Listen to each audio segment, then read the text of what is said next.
இப்போ வந்து சீதை நல்ல மாதிரியாக இருக்காங்க செய்தி சொன்னதெல்லாம் ஓகே. ஆனால் அவங்க கப்பல் எஸ்கேப் ஆகிறதுக்கும், அதாவது ஒரு வேளை நீங்களாம் தரைப்படையில் உள்ளே வந்துட்டீங்கன்னா அவன் எஸ்கேப் ஆகிறதுக்கும் ரெடியாக இருக்காங்க எல்லா விஷயத்துலையும் அப்படின்னு உடனே முருகர் உஷாராயிட்டார்.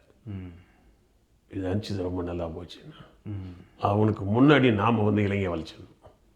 இப்போ ரீசெண்டாக பார்த்தீங்கன்னா ராஜபக்சே வந்து இந்த ஆட்சியிலெல்லாம் நெருக்கடி வந்தவொடனே பார்த்தீங்கன்னா அங்கே சிங்கப்பூர் மலேசியா கிட்ட ஓடி போக ட்ரை பண்ணாங்களா, அந்த மாதிரி தப்பிச்சிடலாம் அப்படின்னு அவங்க அது வழக்கம் தானே. அதான் அது அங்கேருந்து தப்பிக்கிறதுக்கு பண்ணுறதுக்கு முன்னாடி முதல்ல மறைக்கணும் அப்படின்றது ரவுண்டு காட்டிக்கணும்னு முடிவு பண்ணிட்டாங்க.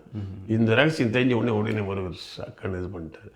இந்த பாலம் விஷயங்களை இவங்க போட்டு இவங்கெல்லாம் நீங்கள் வாங்க நான் அந்த பக்கம் போகிறேன்ட்டு ஃபுல்லாக போயிட்டு ஃபுல்லாக ஒரு இப்போ உங்களுக்கு விபூஷணன் வந்தவொடனே ஒரு மொத்த இலங்கையோட மேப்பும் கூட கையில் கிடச்சி. ரைட். ரெண்டாவது விபூஷன்கிட்ட ஒரு கண்டிஷன் போட்டார். நீ அங்கேருந்து வந்திருக்கிறன்ன உடனே ராவணன் அடிச்சு கீழே வீழ்த்திட்டு உடனே உனக்கு பதவி கொடுத்துடலான்னு ஏதோ ராமர் எல்லாம் சொல்கிறார். உங்கள் அண்ணனை நீ வந்து இந்த மாதிரி அடிக்கிறதுக்கு நீ கூட மாட ஹெல்ப் பண்ணினா உங்களுக்கு அப்படியே அந்த ராஜ்யத்தை கொடுக்குற உடனே முருகர் கூப்பிட்டாரு. யார் விட்டு ராஜ்யத்துக்கு அங்கேயா கொடுக்குறது, நீயும் உன் தம்பியை வந்து அங்கேருந்து வந்து ஏதோ பழிக்கிறதுக்கு வந்திருக்கீங்க, ஏதோ சீதையை மீட்கிறதுக்கு வந்தமா சீதையை மீட்டமா ஊருக்கு போகணுமான்னு இருக்கணும். ஏதோ சிவன் இடம் சரி, நீ போய் சொன்ன மறுபடியும் போய் இங்கே அவங்களுக்கு நான் ஆர்டர் கொடுத்துட்ருக்குறேன், புரியுதா? மூட்டிக்கிச்சு ராமருக்கும் அவருக்கும். இது வந்து இலங்கைன்றது வந்து தமிழருடைய பூமி, உயிரை காப்பாற்றணுமா நாடு. ஆமாம்மா. இது வந்து மாலி சோமாலின்ற 2 பேர் வந்து இங்கே இந்த ஊரில் ஆண்டாங்க. அவங்களுக்கும் மாயன் சம்மந்தப்பட்டவங்கள ஆண்டாங்க. எல்லாமே இங்கே இருந்தவங்க. அவள் வந்து மண்டோதரியுடைய அப்பாவே இந்த வீட்டுக்காரனே இங்கே அந்த அப்பாவே மயன் கூட இங்கே தான் இருந்தார். இவங்களெல்லாம் நீங்கள் ஓட்டி விட்டுட்டு இவங்கெல்லாம் வந்து இந்த ஊர் ஆண்டவங்க. ஆமாம். எங்கள் அப்பா சிவனே என்ன பண்ணார்னா திருகோணமலையில் போய் தங்கினார வழிய உள்ளூரை வந்து நாம் ஆளக்கூடாது, உள்ளூர்காரன் தான் ஆளணும். கைட் பண்ணலாமே தவிர கைட் பண்ணலாம். வெளியூருக்காரங்க வந்து அவனை வந்து டாமினேட் பண்ணக்கூடாதுன்ற ஒரு பாலிசி உள்ளவர். இவங்க உள்ள பூந்து என்ன பண்ணாங்க, அடிச்சு கிடிச்சு அவங்களெல்லாம் அகதியாகிட்டாங்க. அவன்லாம் அகதியாகி எல்லாம் துவச்சி விட்டு இந்த மாதிரிலாம் பண்ணிட்டாங்க. அதனால் இப்போ வந்து திரும்ப வந்து இலங்கை வந்தால் அது தமிழ்நாடாக தான் இருக்கும், தமிழ் தான் ஆட்சி மொழியாக இருக்கும், என் கண்ட்ரோலில் தான் இருக்கும். வேணும்னா விபூஷணன் வந்து இப்போ எப்படி உண்மையாக நடந்துக்கிறாரோ அதை பொறுத்து ஒரு பகுதி அவர் வந்து ஒரு ஒரு சின்ன என்னுடைய தளபதியில் ஒரு ஆளை வச்சுக்குவார். அவ்வளோதான். தமிழ்நாடை சேர்ந்தது இலங்கை, அது தமிழ்நாடுக்கு உரியது, அது ஆதி தமிழ்நாடு அது. அதனால் அங்கே வந்து மறுபடியும் இடையில கொஞ்ச நாள்லேயே என்ன ஆகி போச்சுன்னா சிவனுடைய பக்தனை சொல்லிக்கிட்டு ராவணன் உள்ளே வந்து சிவபக்தனாக இருந்தாரா, தமிழ்ச்சங்கத்தில் கலந்துக்கிட்டாரா? முதல் தமிழ்ச்சங்கம் எங்கள் அப்பா சிவன் நடத்தினார், வந்து கலந்துக்கணும்ல. கேட்டால் குபேரன் எங்களுடைய அப்பாவுடைய ஒய்ஃபுடைய பையன், அவன் கலந்துக்கிட்டான், நான் கலந்துக்க மாட்டேன். அப்போ குபேரனுக்காக வந்து சிவனையே பழிச்சுக்கிட்டான், தமிழையே பழிச்சுக்கிட்டான் அவன். 2வது தமிழ்ச்சங்கம் நடத்தணும் வந்தானா இருந்தாலே, ஆனால் குபேரன் வந்தான். அதுலேருந்து என்ன தெரியுதுன்னா ராவணன் தனக்காக எதை வேணாலும் செய்யக்கூடியவன், புரியுதா? அவன் தமிழுக்கும் விசுவாசம் கிடையாது இல்லையா? ஒரு கட்டத்தில் வந்து எங்கள் அப்பா லிங்கத்தை வந்து 8 திசையிலையும் வச்சு கும்பிட்டான். இப்போ வந்து எப்போ பிரம்மா அந்த பக்கம் போனாரோ லிங்கத்தெல்லாம் தூக்கிக்குள்ளே போட்டான், பிரம்ம சிஷியன்றான். அதுக்கு முன்ன வரைக்கும் நான் வந்து பிராமணன் சொல்ல வேண்டியது தானே, சிவபக்தன்னு சொல்லிட்டு இருந்தோம். அப்படியே நான் பிராமணனுடைய பேரன்னு சொல்லி பிராமண ராஜ்யத்தை உருவாக்கலான்னு பார்க்குறான். சந்தர்ப்பவாதி. அந்த இடத்துக்கு நான் கொடுக்கவே மாட்டேன். இப்போ கூட வந்து சில விஷயங்களை நான் டிஸ்டன்ஸ் கீப் அப் பண்ணுவேன்ட்டார். யாரை? விபூஷணன். வாட்ச் பண்ணி அவன் எப்படி நடவடிக்கை இருக்குன்னு பார்த்து தான் உள்ளே சேர்க்க முடியும். இல்லைன்னா ரகசியத்தை எடுத்துக்கிட்டு போய் அங்கே போய் சொல்லிட்டான்னு என்ன பண்ணுறது? சிவன் கூட எவ்வளவோ மன்னிச்சாரு ராவணனை, ஆனால் மீனாட்சியே கடத்துறான் அப்படின்னும் போது அப்புறம் என்ன அவன் சிவன் என்ன ராவணன் அவன்? அதனால இவனு நம்ப முடியாது.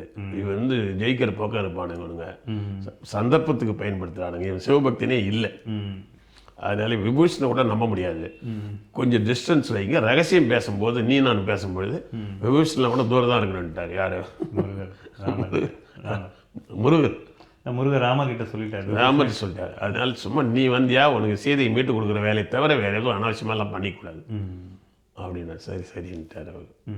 அவருக்கு சீதை எப்படியா மீங்கணும்னு நினைச்சார். அப்படியே இங்கே இருக்கிற பிரச்சனை அரசியல் பாதிக்கக்கூடாது. காலகாலமாக இங்கே இருக்கிற அது கொஞ்சம் சுயநலம் இருக்குது அவங்க அதில் மாற்றிட்டார். மாற்றிட்டு இப்போ என்ன பண்ணுறாங்கன்னா அந்த வார் வந்து சுற்றி வளைக்கிறாங்க. சுற்றி வளைச்சி உள்ளே போகிறாங்க. உள்ளே போய் அடிக்கிறாங்க. அதனால் வந்து உள்ளுக்குள்ளே அப்போ நம்ம ஏற்கனவே சொன்னோம் மண்டோதரி எல்லாம் உள்ளே இருக்காங்கன்னு தான் சொன்னோம். அதனால் அவங்கெல்லாம் கூட சில சேஃப் பண்ணிவிட்டு லேடிஸ்லாம் பாதுகாத்துட்டு அவங்க எல்லாரையும் பாதுகாத்துட்டு உள்ளே பூந்து அடித்து ராவணன் குரூப்பு அங்கே பிள்ளைங்க எல்லாம் காலி பண்ணிட்டார். இந்திரஜித்து எல்லாருமே காலி. அப்படியே இலங்கை கைக்கு வந்துச்சு. இப்போ முருகர் கைக்கு வந்து இலங்கை ஏன்னா அவங்களுடைய கப்பலும் வெளியில் போக முடியல. இந்த பக்கம் போனாலும் இந்தாண்ட பக்கம் ராமரும் லட்சுமணன் இவங்கள தலைமையில் அடிக்கிறாங்க. அந்தாண்ட இது உலகத்தில் வந்து மிகப்பெரிய ஒரு மறைக்கப்படுறது இது வார் ஸ்ட்ராட்டஜி. எப்படி இங்கிலாந்து வந்து கப்பல் மூலிமா வந்து இந்தியாவே வளைச்சாங்களோ இல்லையா, அந்த ஓக்குன்ற படகு மூலிமா வந்து தான் வளைச்சாங்க. இது எந்த உதாரணம்? அது இங்கேருந்து தான் முருகர் தான் முத போய் இலங்கை வந்து ஒரு 1000 கப்பலில் போய் வளைச்சாரு. இந்த வரலாறு அப்படியே மறைச்சிட்டு இவங்கெல்லாம் போய் ராமர்லாம் போய் படி எடுத்துகிட்டு போனால் அவர் தப்பிச்சுட்டு கப்பலில் போக முடியாது அவரால், ராவணனால். அவன் எவ்வளோ ஊருக்கெல்லாம் போயிட்டு வந்துருக்கிறான். அவன் அந்த இந்தியா வந்து கிழக்காசியா நாடுகள் பூரா வந்து அவன் வந்து கப்பலில் சுற்றி இருக்கிறான் ராவணன். குபேரன்னு வியாபாரத்துக்காக சுற்றிருக்கான். இவன்ட்டுலாம் டச் பண்ண முடியாது. அதை வந்து பிளாக் பண்ணியிருக்காரு. பிளாக் பண்ணி அடித்து காலி பண்ணி ராவணன் இறந்து போயிடுறான். இறந்த உடனே இதுதான் இப்போ நம்ம ஏற்கனவே பார்த்தோம். நம்ம நேவல், நாவாய், நேவிகேஷன் இது போன்ற இந்த தமிழர்களுடைய இந்த கடல், முக்கியமாக முருகருடைய அந்த நேவல் இதை தான் வந்து அப்படியே வந்து கண்டிப்பாக லாட்டினுக்கு போய் இங்கிலீஷில் வந்து அதை பயன்படுத்தியிருக்காங்க. வெள்ளைக்காரனே அந்த இதை எடுத்து தான் இப்போ நீங்கள் வெள்ளைக்காரன்லேயே ஒரு முக்கியமான கப்பல் பார்த்தீங்கன்னா HMS விக்ட்ரின்னு பேர். விக்ட்ரின்றதே நம்ம வெற்றிவேல் முருகன் தான். ஒரு ரொம்ப இவருடைய வெற்றி தான் அவனுக்கு உதாரணமாக உலகத்தினுடைய கப்பல் வார் அதுக்கு இல்லையா, அந்த கடல் போருக்கு வந்து பேர் வைக்க வேண்டிய எதுவே முருகன்றது பேர் தான் இருக்கணும். இந்த ஃபார்முலா வெற்றி ஃபார்முலா எடுத்து தான் அவன் வந்து இந்தியாவிலேயே வந்து கப்பல் படைக்கு முருகன் பேர் தான் இருக்கணும். கப்பல் படைக்கு தளபதியாகிறவங்க ஒரு தமிழனாக தான் இருக்கணும். வேர்ல்டு வாரில் கூட Winston Churchill we for victory இல்லையா? ஆமாம், இந்த வெற்றி தான் வெற்றி ஆச்சு. வெற்றிவேல் முருகன் தான் வந்து வெற்றியாகி அப்படியே வந்தது. வின்னிங் ஃபார்முலா அது அப்படியே மறைச்சிட்டு அடித்து காலி பண்ணி அப்புறம் ராவணன் இறந்த உடனே ராவணனுக்கு இவங்க சொல்கிற மாதிரி இல்லை சிவபக்தனாக தான் அவனை வந்து அடக்கம் பண்ணுறான். யார் விபூஷணே சொல்கிறாரு, சார் சிவபக்தன் தான் அவர், ஏடிகள் தான் கொஞ்சம் கன்ஃபியூஸ் ஆகிட்டாரு. அதே மாதிரி ஒரு அடக்கம் பண்ணி அது என்ன பண்ணுறாருன்னா தன்னுடைய சிஷியனாக்கி இலங்கை ஒட்டுமொத்த இலங்கைக்கு வந்து ஒரு இன்சார்ஜாக யாருன்னா வள்ளி நம்பிராஜன். ஏன்னா இவங்களுக்கு வந்து அந்த உள்ளூரை கொடுத்து நீ கண்ட்ரோல் பண்ணுங்க அப்படின்னு சொல்லிடுறாங்க. அந்த இலங்கையை அவங்க கண்ட்ரோல் பண்ணுற நேரத்தில் இவங்க இருக்காங்கல்ல, மொழி வந்து தமிழ், இலங்கையின் ஆட்சி மொழி தமிழ். வேறு எதுவும் அங்கே இருக்கக்கூடாது. ராவணன் வந்து பிரம்மாவை வச்சு அந்த இடத்துல வந்து வடமொழியை உள்ளே கொண்டு வரதுக்கான முயற்சி பண்ணான். அவன் நிறைய நூல்லாம் எழுதியிருந்தா கூட அவன் இந்த நூல்கள்லாம் பெரும்பாலும் சமஸ்கிருதத்தில் இருந்திருக்கு. இந்த விவரம் புரியாது என்ன பண்ணுறாங்கன்னா ராவணனை தூக்கி பிடிக்கிறாங்க. யார் இந்த தீகாக்காரங்களாம். ராவணைய முப்பாட்டன் என்ன தேசம் தமிழ்நாடு என்ன முப்பாட்டன். அவன் வந்து ஓப்பனிங்கில் கொஞ்ச நாள் இருந்துட்டா முப்பாட்டனா.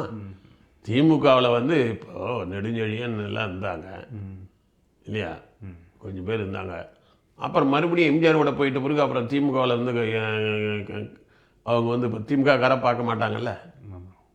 காமராஜர் காங்கிரஸ்லேருந்து வெளியில் வந்துட்ட உடனே அவன் காங்கிரஸ்காராக பார்க்கல. அந்த மாதிரி அவர் வந்து ராவணன் வந்து கொஞ்ச நாள் வந்து சிவபக்தனாக இருந்துட்டு அப்புறம் வெளியில் வந்துட்டு சப்போர்ட் பண்ணுற மாதிரி இருந்தாப்புல. ஆனால் ஒன்றும் பண்ணல. அதுக்கப்புறம் வந்து இவனையே என்ன சொல்கிறதுன்னா சிவனையை எடுத்து சிவன் பொண்டாட்டியே தூக்கிட்டு போயிட்டாருன்னா அவர் என்ன சிவபக்தனா சொல்லு? சிவன் மனைவியே தூக்கிட்டு போகிறவன் வில்லன் தானே. பிழப்பிற்காக அப்போ சிவனை வந்து ஆப்பர்ச்சுனிட்டிஸ்ட், சந்தர்ப்பத்துக்கு பயன்படுத்தக்கூடிய ஒரு ஆளை தான் இருந்திருக்கிறான். இந்த சந்தர்ப்பவாதியை தூக்கி பிடிக்கிற இங்கே இருக்கிற திராவிட இயக்கங்கள் ஏன் பிடிக்கிறாங்கன்னா திராவிட இயக்கத்துக்கு என்னன்னா தெலுங்குகளுக்கும் ஒரு தொடர்பு இருக்குது. திராவிட இயக்கத்தில் வந்து அது பெரியாரும் தெலுங்கு தான். பெரியாருக்கு அப்புறம் வந்தக்கூடிய சில கட்சியில் முக்கியமான 10 தலைவர்கள் தெலுங்கு. இவங்க என்ன பண்ணுறாங்கன்னா, ராவணன் நம்ம வம்சாவழி, அவன் வந்து ஆந்திரா ஒரிசாலாம் சேர்ந்ததான் ராவணன், சமஸ்கிருதம் கலந்த ஒரு ஆள். அதனால அந்த ராவணனை கூப்பிட்டு ராவண காவியம்லாம் எழுதுறாங்க. என்னத்துக்கு ராவண காவியம் எழுதுற நீ எழுத வேண்டியது முருகனுடைய காவியம்.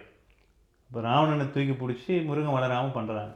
இவங்க என்ன பண்ணுறாங்கன்னா, ஒன்று ராமராவன் வடநாட்டில் இருக்கிறவன் தூக்கி பிடிக்கிறான், ராமராஜ்யன்ட்டு. அவன் வந்து என்ன பண்ணுறான், ராவணனே கொளுத்துறான் வடநாட்டில். ராவண லீலான்னு வச்சு ராவணனை கொளுத்தி எல்லாம் பண்ணுறான். இவன் ராவணனை தூக்கி பிடிக்கிறான். இடையில இவனுக்கு 2 பேருக்கும் பிச்சை போட்ட, ராமருக்கு சீதையை மீட்டு கொடுத்து ராவணனுக்கு ஒரு தண்டனையும் கொடுத்த முருகனை டோட்டலாகவே இவனை விட்டானுங்க. ஆக்சுவலாக பார்த்தா முருகனை தூக்கி பிடிக்க வேண்டியது தமிழ்நாட்டில் இருக்கக்கூடிய அரசியல் கட்சியினுடைய வேலை. இவனுக்கு வந்து ராம ஆண்டா என்ன, ராவண ஆண்டா என்னன்னு 2 பேருக்குமே உரிமை கிடையாது. 2 பேருமே அந்த பாட்டே தப்பான பாட்டு. அது 2 பேருமே ராமன் ஆண்டால் என்ன, ராவண ஆண்டால் என்ன, முருகன் ஆளணும் அப்படின்ற ஒரு வார்த்தையை போடணுங்க. இவங்களுக்கு ஆள்ற உரிமையே கிடையாது. இவங்க 2 பேரும் ஆண்டா என்னன்னு அப்புறம் என்ன, அப்போ தமிழ்நாட்டில் வந்து ராவணன் தான் வந்து தமிழ் அப்படின்னாக்கா, ராவணனுக்கு 1000 கோயில் இருக்கணுமா இங்கே தமிழ்நாட்டில்? ஒன்று கூட கிடையாது. சும்மா ஒரு 200 கோயில் வந்து ராமருக்கு இருக்குது, அவ்வளோதான். அது இவனுக்கு ஒன்றுமே கிடையாது. இவனுக்கு ரொம்ப தூக்கி பிடிக்கிறாங்க முருகரை இல்லையா. ஆனால் முருகருக்கு வந்து ஒருப்பட்ட கோயில் தமிழ்நாடே முருகிறது. அறுபடை வீடுலேருந்து 10,000 கோயிலுக்கு மேலே சின்ன கோயில் பெரிய கோயில்னு இருக்குது. ஏன் முருகருக்கு இருக்கு? அவர் தான் இதை செய்தார். முழு பூசணுக்கு அவர் சோத்தில் மறைக்கிற வரலாறுல செய்கிறான். இல்லை எழுதுன வேட்டை சுக்ரீவன்ற குரங்காக்கி காலி பண்ணி அதை வேற நம்ம வாயிலே சொல்ல வச்சு, சுந்தரகாண்டன்னு ஒன்று இருக்குது, அதை திருப்பி படிச்சிங்கன்னா சொர்க்கத்துக்கு போகலான்னு சொல்லி இந்த வாழ் வச்ச குரங்குகளை பற்றி படிங்க. குரங்குகளை பற்றி படிச்சுன்னா அப்படின்னு எவ்வளோ ஒரு அயோக்கியத்தனம் இது. ஆக முருகர் தான் ராமருக்கு சீதையை மீட்டு கொடுத்தவர், ராவணனுக்கு பனிஷ்மெண்ட் கொடுத்தவர், இலங்கையை மீட்டு மீண்டும் தமிழ்நாடு ஆக்கியவர். கொஞ்ச நாள் அப்போவே வந்து அது வந்து அப்போவே வந்து என்னவா மாறி இருக்க வேண்டியதுனாக்கா, சமஸ்கிருத நாடாக மாறி இருக்க வேண்டியது இலங்கை. அதை வந்து தடுத்து நிறுத்தினார். அது ஒரு 1000 வருஷம் தாக்கு பிடிச்சது. அதுக்கப்புறம் பின்னாடி என்னென்னா, இந்த தெலுங்கு மன்னர்கள்லாம் கொஞ்சம் பேர் உள்ளே போய், இந்த பண்டார நாயக்கா, அந்த நாயக்கா, இந்த நாயக்கான்னு இருக்கானுங்களே நாயக்கர்மார்கள்லாம் அங்கே உள்ளே போய் மறுபடியும் அது தெலுங்கு மிக்ஸ் ஆக்கி தமிழை வந்து அழித்து சமஸ்கிருதம் தெலுங்கு ஆக்கி அது வந்து இது சிங்கள மொழி ஆகி. அதுக்கு முன்னாடி விஜயன் அந்த மன்னர்கள்லாம் அந்த விஜயன் மன்னர் ஒரிசாலேருந்து வந்தால அதிலிருந்தே கொஞ்சம் சேஞ்ச் வந்து வடக்கு அது புத்த மதம் இதெல்லாம் வந்த பிறகு என்ன ஆகி போச்சுன்னா, மதம் நல்ல மதம் தான், ஆனால் மொழி அதோட கூட வந்தது என்ன வந்தது, சிங்களர்களும் தமிழர்கள் தான். இந்த கலப்புனால என்ன ஆயிடுதுன்னா, இந்த பாலி சமஸ்கிருதம் அதனுடைய அடையாளத்தை எழுந்துடுறாங்கல்ல. இதெல்லாம் கலக்கும் போது என்ன ஆயிடுதுன்னா, அது தமிழரோட அடையாளம். ஆக்சுவலாக தமிழ் சிங்களவர்கள் தமிழர்கள் அவன் மொழியை இழக்கும் பொழுது அவனுக்கு பண்பாடு தெரியும் மறந்து போகுது, வரலாறு மறந்து போகுது.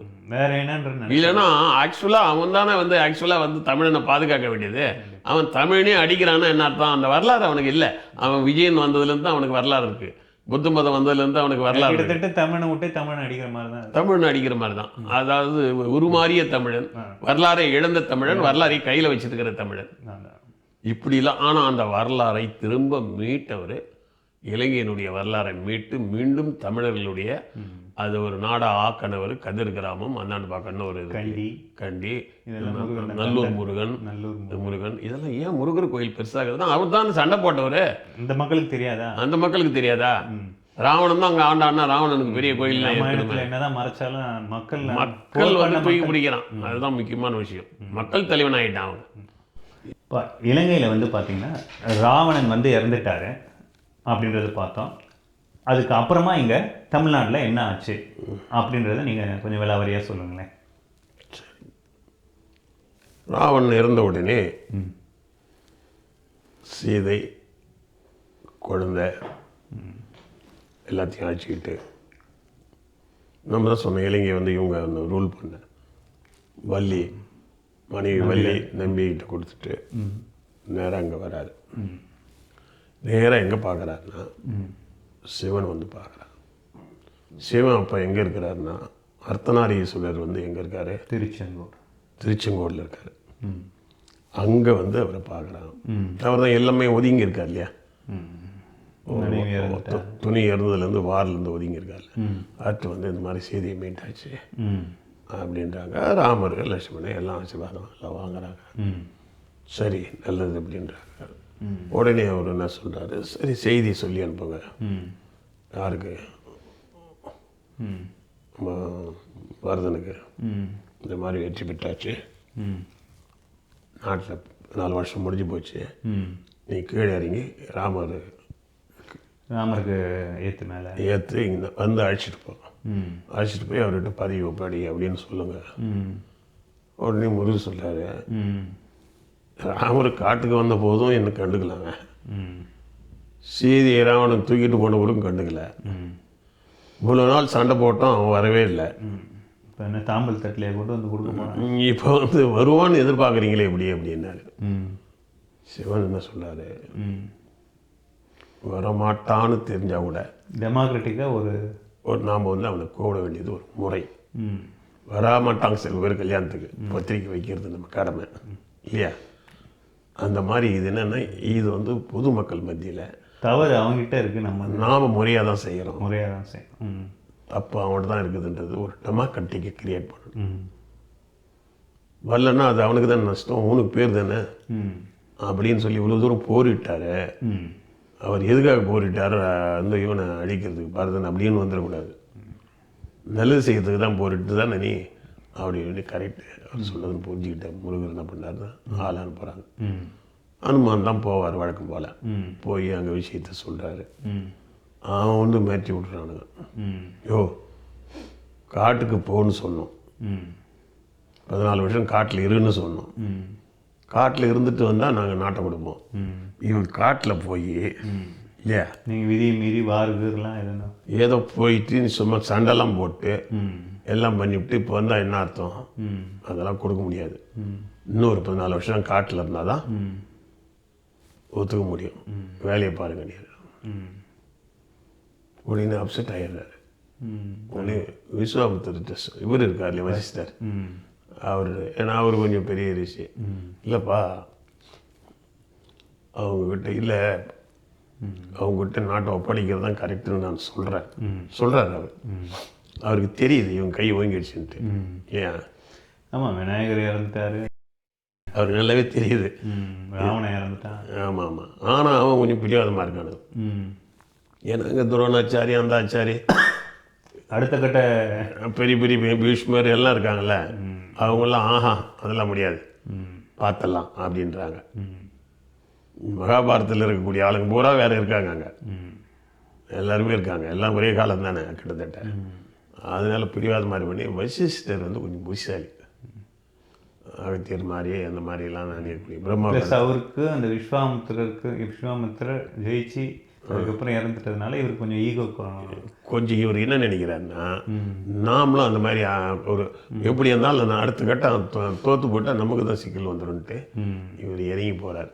இறங்கி போய் நான் போய் பார்த்துட்டு வரேன் இல்லையா, இந்த மாதிரி அங்கேயும் என்ன சொல்கிறாருன்னா, நீங்கள் தான் அவங்க தான் இருப்பாங்க, நீ முறை தவறி போயிட்டீங்க அப்படின்னு ஃபீல் பண்ணுறாங்கன்னு சொல்லி பார்க்குறேன். அப்படின்ட்டு இங்கே இருக்கிற பல்ஸ் தெரிஞ்சுக்கிறதுக்கு வராது, ரெண்டுமா வராது.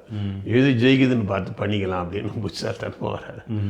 வந்து இங்கே வந்து சொல்கிறாரு, இல்லைங்க நீங்கள் 14 இயர்ஸ் காட்டில் இல்லை, நீங்கள் ஃபைட் பண்ணதுனால அவங்க ஐயோ நாங்கள் எதுக்கே ஃபைட் பண்ணோம், நீங்கள் ராவணனை விட்டு சீதி தூக்கிட்டு போனால தான் நாங்கள் ஃபைட் பண்ண வேண்டிய கட்டாயம் இல்லையா, இல்லைன்னா காட்டிலே இருந்திருப்போம்ல, செய்தித்தானே தப்பு அப்படின்னாரு. அது என்னமோ உண்மைதான், நான் சொல்லி புரிய முடியல பரதவையனுக்கு அப்படி. இதெல்லாம் எங்கே சொல்கிறாங்கன்னா எல்லாம் சேலத்தில். யார் முன்னாடி சொல்கிறாங்கன்னா சிவன் இருக்கிறாரு. அதனால தான் சேலத்தில் வந்து இது இருக்குது, என்ன நதி, வசிஷ்டமா நதி இருக்குது. அங்கே வசிஷ்டர் ரொம்ப நாள் தங்கியிருந்து இந்த இதெல்லாம் சொல்லியிருக்கிறாரு. திருச்செங்கோடு அந்த சேலம் பக்கம். ஆமாம், திருச்செங்கோடு அங்கே பக்கத்தில் தான் பேசியிருக்காரு. அப்போ அவர் சொல்லும்போது, இல்லை நீங்கள் சொல்கிறது கரெக்டு தான், அவர் விட்டு விலகினா தான் நல்லது, ஆனால் அவர் பிடிவாதமாக இருக்கிறார், என்ன பண்ணார்? பிடிவாதமாக இருந்தால் அதுக்காக என்ன பண்ணலாம், தண்டனை தான் கொடுக்கணும் அப்படின்ட்டார். அடுத்த போராட்டம் தான் எடுக்கணும், அதுதானா அப்படின்னாரு. அதுக்கு அடுத்தது பரதன் தான், ராவணன் இல்லை எங்களுக்கு அப்படின்னு முருகர் சார்பாடிச்சிட்டார். அவருக்கு தெரிஞ்சு போச்சு ஏதோ ஒன்று நடக்க போகுதுன்னு. அப்போ என்ன பண்ணுறாருனாக்கா, இப்போ இங்கே இவர் நல்ல பேர் எடுக்கணும்ல வச்சுட்டு, சரி நீங்கள் என்ன முடிவு பண்ணுறீங்களோ பண்ணுங்க அப்படின்னாரு. ம். உடனே என்ன பண்ணிட்டாருன்னா ம். முருகன் அவன் என்ன சொல்ற அந்த யூத் அந்த வேகம் ம். அவன் வந்து நாட்டை கொடுக்கறதுக்கு முன்னாடி இங்கேயே வந்து ம். முடி சுட்டுடுவோன்றார். ம். ஏன்னா அங்கே போய் சண்டை போட்டு அவருக்கு என்னன்னாக்கா இங்கேருந்து போய் சண்டை போட்டு நாட்டை மீட்டு நான் முடி சூட்டுற வேலையை நான் பண்ணி கொடுக்குறேன். ம். ஆனால் அந்த முடி சூட்டுற இடத்துக்கு வந்து சிவன் வர முடியாது, வயசானவர். ம். தொல்லியடி போன்ற. அதனால் என்ன சொல்கிறாருன்னா சிவனே முடி சூட்டினார் அப்படின்னு சொன்னா தான் அவனுக்கு பயம் இருக்கும். ம். யாருக்கு? ராமருக்கு. ம். அப்போது ஒரு அங்கீகாரம் கிடைச்ச மாதிரி இருக்கும். அதனால் நான் இங்கேயே முடி சூட்டு விட வைக்கிறேன்னாரு. ம். உடனே என்ன பண்ணாருன்னா அந்த சேலத்தில் அயோத்தின்னு ஒரு நகரம் உருவாக்குறாங்க. ம். சேலத்தில் இப்போ அயோத்தின்னு ஒரு ஊர், அயோத்திப்பட்டினம் ராமர் கோயில். ராமர் கோயில் இருக்குது. ம். ஏன் அயோத்திப்பட்டினம்னு வருது? அங்கே ஒரு சின்ன அயோத்தி உருவாக்கி ராமருக்கு முடிசூட்டு விழா நடத்துகிறாங்க. அந்த முடிசூட்டு விழாவை யார் செய்கிறான்னா சிவன் வந்து தூக்கி வச்சு செய்கிறார். எடுத்து கொடுக்குற வேலையெல்லாம் முருகன் எல்லா வேலையெல்லாம் பண்ணுறாரு. ஒரு சீனியருக்கு மரியாதைன்ற முறையில் அவரை வச்சு எல்லாம் முடிசூட்டு விழா எல்லாம் பண்ணுறாங்க. வசிஷ்டரும் கூட இருக்கிறாரு.